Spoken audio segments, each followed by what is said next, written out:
Election तो यहाँ एक जमहूरी हक है लोगों का, इलेक्शन होना चाहिए, लेकिन बदकिस्मती से बहुत पहले होना चाहिए था, लेकिन अभी तक भी नहीं हो रहा है। अब supreme court, honourable supreme court ने कहा है कि भाई यहाँ पे इलेक्शन होना चाहिए। मुझे उम्मीद है कि ये इलेक्शन करवाएंगे और ताकि लोगों को जो प्रॉब्लम्स हैं लोग अपनी बात रखेंगे, अपने नुमाइंदे तक बात पहुँचेंगे, यहाँ अपनी सरकार बनाएंगे। उम्मीद तो है कि हमारी तैयारी की अगर बात करें कि हम हमेशा लोगों में रहते हैं।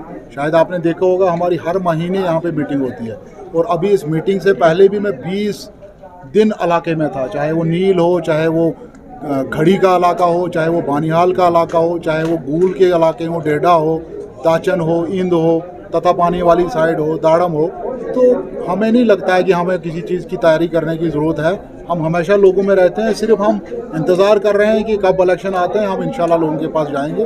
वो सबके लिए उतना ही टाइम होगा, उनके लिए भी उतना होगा, हमारे लिए भी उतना होगा, ऐसा कुछ नहीं है। हम तैयार हैं, पूरे तैयार हैं। इंशाल्लाह जब भी इलेक्शन आएंगे हम डट के इस इलेक्शन में हिस्सा लेंगे, और खुदा के फजल से मुझे लगता है कि अच्छी खासी सीटें पीपल डेमोक्रेटिक पार्टी लेगी यहाँ से, जम्मू कश्मीर से। और मुझे लगता है कि आने वाले वक्त में ये जमात हुकूमत का हिस्सा होगी इंशाल्लाह, अल्लाह की फजल कर। हमारा हर वक्त एक ही पैगाम होता है, यहाँ पे तो पार्टी की बात होती है, हमारी पार्टी की पॉलिसीज़ की बात होती है। दूसरा हमारा एक पर्सनल, हमारा इन लोगों के साथ यहाँ पे उठना बैठना है, लोगों के पास एक जान पहचान है।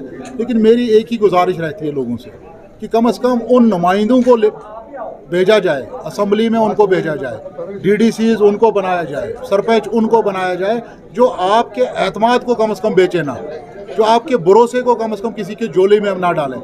क्योंकि अक्सर देखने को मिला, अक्सर शिकायतें मिली कि जो भी यहाँ पे आप नुमाइंदा बनता है वो करप्शन करता है, और हमारी जो बेसहारा गरीब कौम है वो जूं की तूं है, वहाँ पे ही बैठी होती है, वहाँ पे ही पड़ी हुई है। मुझे यही लोगों से उम्मीद है कि इस बार ये इस चीज़ को नकारेंगे और अच्छे लोगों को सामने लाने की कोशिश करेंगे। तो अभी मैंने अपनी स्पीच में भी ये बात की, आपने देखा होगा कि यहाँ पे एक बहुत बड़ी समस्या जो है, इसमें बहुत बड़ी परेशानी जो बनी है ज़मींदारों के लिए, वो ये बनी है कि उनके घरों में पावर कनेक्शन जो है वो परमानेंट हो गए। लेकिन अगर परमानेंट आपने कनेक्शन किए, लेकिन कम से कम उनको मीटर लगाए हैं अगर है, तो उनको कम से कम मीटर रीडर जाए, वो चेक करे कि भाई इसने कितनी बिजली जलाई। अगर हमारा ज़मींदार 100 यूनिट जलाता है लेकिन बिजली बिल उसको 1000 यूनिट का आ रहा है, बदकिस्मती है, कोई एडमिनिस्ट्रेशन वाला सुनने को तैयार नहीं उनकी बात। यहाँ अगर किसी स्कूल की बात चाहे करें हम, तो स्टाफ वहाँ पे अगर बोले, कोई सुनने के लिए तैयार नहीं है।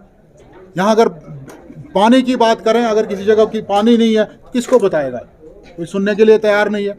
लेकिन मुझे उम्मीद है कि जो खास करके एक बड़ा बहरान बना है आज बिजली बिलों का, मैं जहाँ भी गया, जिस जगह भी मैं गया, एक तो बेरोज़गारी का एक बहुत बड़ा बहरान है। बेरोज़गारी इतनी ज़्यादा है कि इंसान सोच भी नहीं सकता है कि भाई अगर कल को कोई सरकार बनेगी तो इस बेरोज़गारी का क्या होगा। लेकिन अल्लाह के फजल करम से हमारे पास एक विजन है, इसके लिए भी विजन है।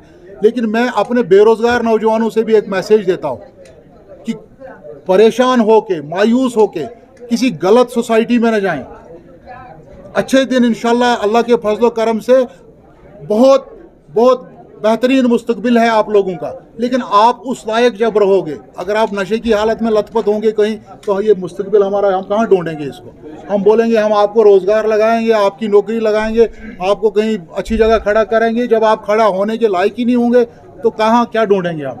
इसलिए मेरा इनसे खास करके मैसेज है, नौजवानों से, मायूस होने की ज़रूरत नहीं है। मायूसी जो है कुफर है। आप हौसला रखिए, कोई आने वाले दिनों में इंशाल्लाह अल्लाह ताला अच्छा इंतज़ाम करेगा। हमारे पास बहुत बड़ा विजन है। PDP मजबूत है, मजबूत थी और मजबूत रहेगी। आपने देखा होगा परसों 5 पार्टियां इकट्ठी जाके इलेक्शन लड़ रही थी, तो मुकाबला किसके साथ रहा? कासिदा तो मुकाबला आपने देखा किसी और पार्टी के साथ मुकाबला रहा? तो आप खुद ही समझ सकते हैं PDP मजबूत है या नहीं है। अगर देखा जाए आपकी श्रीनगर सीट पे भी अगर अलायंस में भी किसी ने इलेक्शन लड़ा तो मुकाबला अपनी पार्टी से या आज़ाद साहब की पार्टी से नहीं रहा, मुकाबला PDP के साथ रहा। यहाँ ये सरकार पहले बनाए या बाद में बनाए, इनको हम मिल के ही हमेशा चलना पड़ेगा। क्योंकि जम्मू कश्मीर में यहाँ 2 ही वाहिद जमातें हैं, नेशनल कॉन्फ्रेंस और पीपल्स डेमोक्रेटिक पार्टी, जो लोगों में है और जो लोगों का काम करती है।